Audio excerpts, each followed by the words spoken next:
Many Americans and many people worldwide don't even know Pacific Island peoples exist.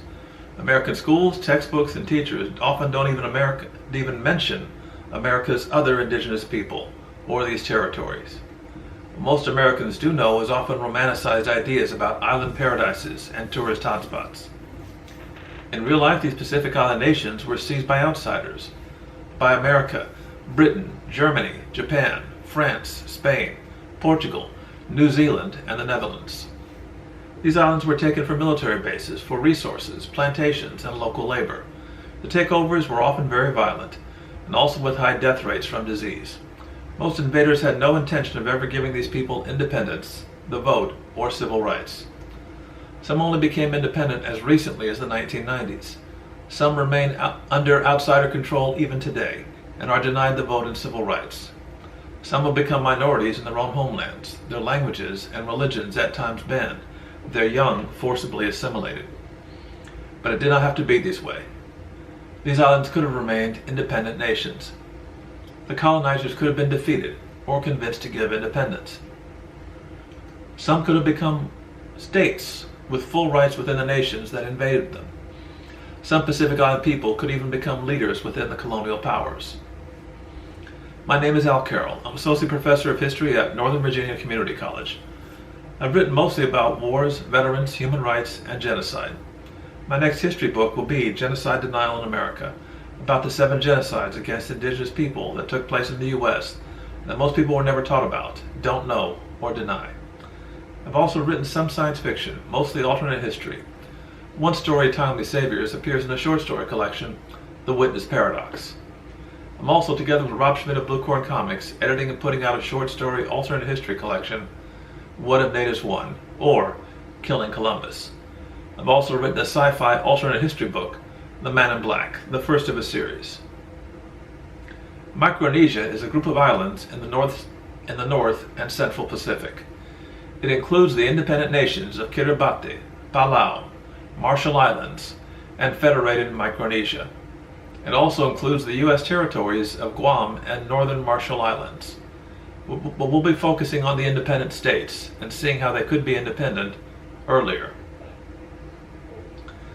These islands were settled by today's Pacific Island peoples, perhaps 3,000 years ago. Spain invaded in the 1600s. The U.S. took over Guam during the Spanish-American War. Germany took them over, sold to them by Spain right after.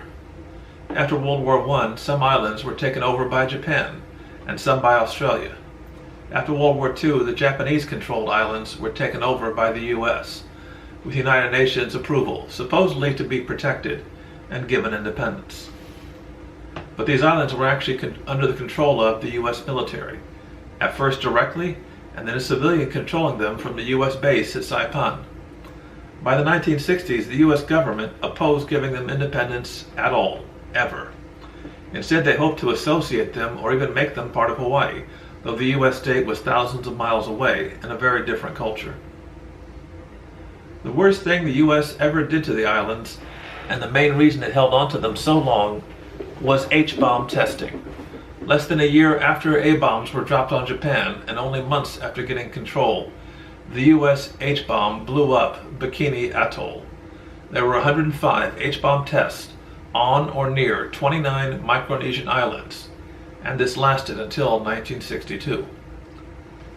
The Bikini Islanders suffered the worst. They were relocated twice to different atolls that had little food or water. The Bikini Islanders literally came close to starving to death. Hundreds of Pacific Islander people suffered from cancer. Many of the islands are still radioactive today. The U.S. removed the top layers of soil, but still recommended people wear heavy rubber boots, mask, and not eat the food or drink the water on the islands. It took until the 1980s for the U.S. to pay damages, over $700 million in reparations. The U.S. also had to pay for medical care and monitoring for radiation.